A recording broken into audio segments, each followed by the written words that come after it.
Vote ঠিকঠাক হয়েছিল এবং আমাদের চেষ্টা কোনো ত্রুটি ছিল না। এখন নির্বাচন মানুষের মতামতের উপর নির্ভর করে।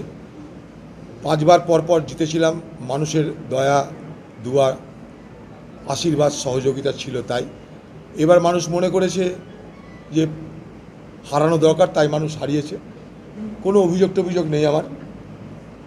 আমি তৃণমূল প্রার্থী ইউসুফ পাঠানের কাছে পরাজিত হয়েছি এবং আগামী দিনে ইউসুফ পাঠান, যিনি এই মুহূর্তে বহরমপুরের এমপি, তার চলার পথ সুগম হোক, তার জন্য আমার শুভকামনা থাকলো। আমি হেরেছি মানে হেরেছি, আমি কোনো অজুহাত কোনো বাহানা দিতে চাই না। তবে একটা ঘটনার কথা নিশ্চয়ই বলবো, যদি রাজনৈতিক বিশ্লেষণ করা হয় তাহলে দেখবেন যে পশ্চিমবঙ্গের নির্বাচন ক্রমশ একটা সাম্প্রদায়িক বিভাজনের পথে এগিয়ে চলেছে এবং উদার ধর্মনিরপেক্ষ শক্তির জন্য পশ্চিমবঙ্গ ক্রমশ বিপজ্জনক হয়ে উঠছে। এটুকু নিশ্চয়ই আমি আমার যা পর্যবেক্ষণ, সেই পর্যবেক্ষণ থেকে বলতে পারি। আবার বলছি, আমার পরাজয়ের জন্য কিন্তু আমি কোনো অজুহাত খাড়া করতে চাই না। হেরেছি মানে হেরেছি।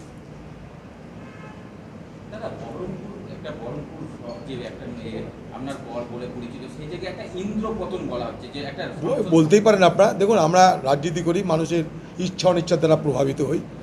গত বিধানসভা নির্বাচনে বহরমপুরে আমাদের প্রার্থী মনোজ চক্রবর্তী হেরেছিল।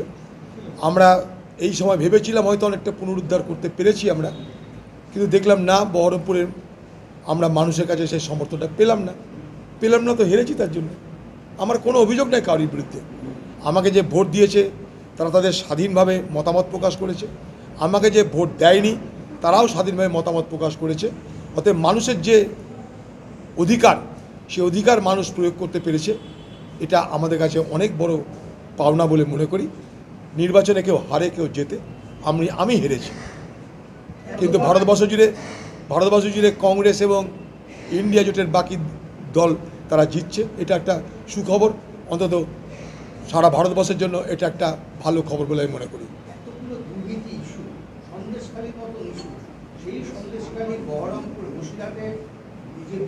ব্যাপার হচ্ছে, আমি একটু আগে বললাম যে বাংলায় রাজনীতিটা ক্রমশ উদার এবং ধর্মনিরপেক্ষ মানুষের জন্য বিপজ্জনক ভূমি হয়ে উঠছে। এখানে একদিকে সাম্প্রদায়িক বিভাজন হয়, আরেকদিকে প্রলোভন, অর্থাৎ টাকা পয়সা, লক্ষ্মীর ভাণ্ডার, এই একটা করা হয়। আবার উল্টো দিকে আপনি যাবেন, সেখানটা আবার হিন্দু বিভাজনের রাজনীতি করা হয়। ফলে আমরা পড়ে গেছি মাঝখানে।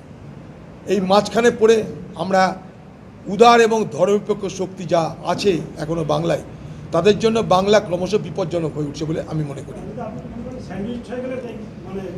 তা বলতে পারেন, তা বলতে পারেন, নিশ্চয়ই বলতে পারেন স্যান্ডউইচ হয়েছে। কারণ একদিকে মুসলিম ভোটের বিভাজন, আরেকদিকে হিন্দু ভোটের বিভাজন, উভয়ের মাঝখানে পড়ে নামে হিন্দুর নামে মুসলমান কাউরি কাছেই আধিপত্য বিস্তার করতে পারিনি, নিশ্চয়ই এটা বলা যেতে পারে স্যান্ডউইচ হয়েছে। কিন্তু তবুও নির্বাচন তো নির্বাচন, যাই হোক, নির্বাচন হেরেছি মানে হেরেছি।